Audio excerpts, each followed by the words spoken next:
Welcome back to another Foeontheflicks review episode of The Good Neighbor.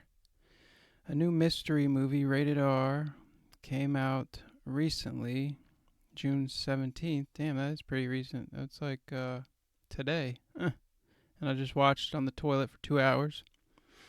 A nightmarish evening unfolds for neighbors David and Robert when they accidentally hit a woman on her bike and flee the scene. While David is increasingly plagued by feelings of guilt, Robert shows no remorse and becomes overbearing and possessive. When David meets Vanessa, the victim's sister, he submits to a reckless passion and underlying sense of redemption before realizing Robert will do unspeakable things to protect their secret. Good God, that pretty much spoils it.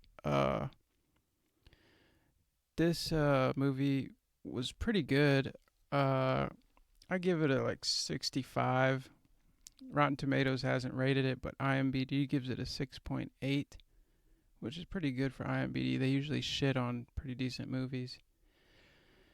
Starring Jonathan Rhys Meyers, he's a good actor. I really like him. And Luke Kleintack, he's pretty good in it. Not familiar with him though, but yeah, Jonathan Rhys Meyers is a sinister bastard in this, and the story's pretty good.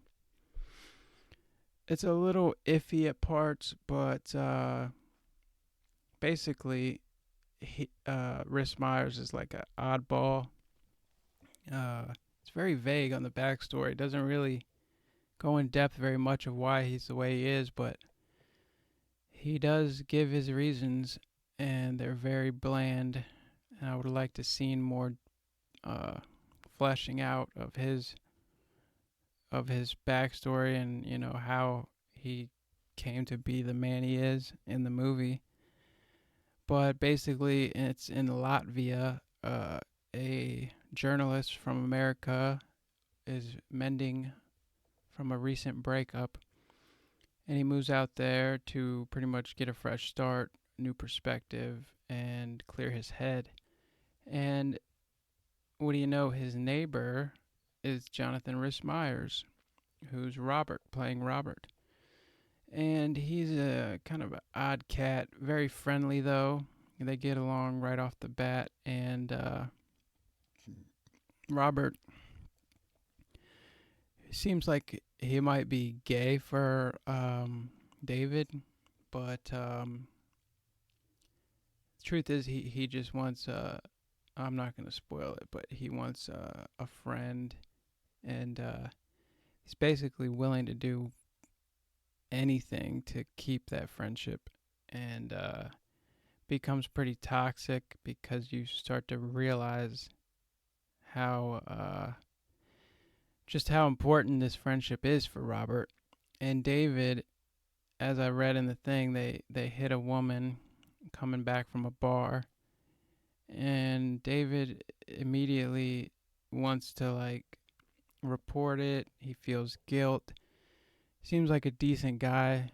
Like his initial instinct was to make the right call and call for help, and but the girl is dead, and Robert's a nurse, so he knows she's dead, and he tells David she's dead, and he says, "There's nothing you can do.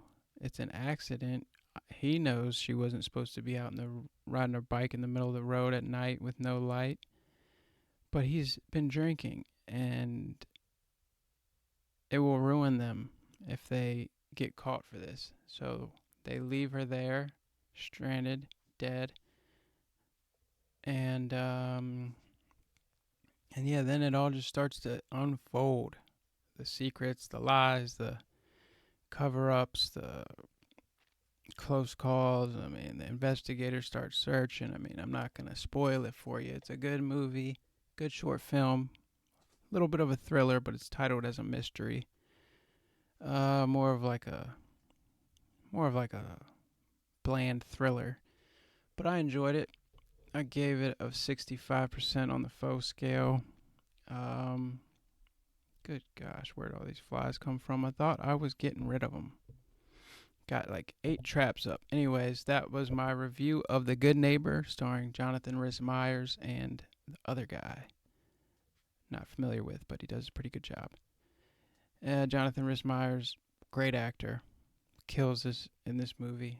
Even though the movie's not past 70%, it's still pretty good because of his acting. And it's shot pretty well. Nothing super new or fancy. Seems like one of those old indie thrillers, but it was worth the watch. Glad I watched it. Not bad movie.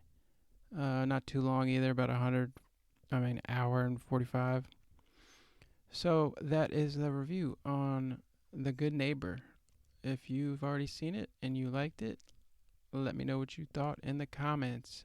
And if you haven't, check it out. Like and subscribe, all that good stuff. And I'll see you next time in the next episode.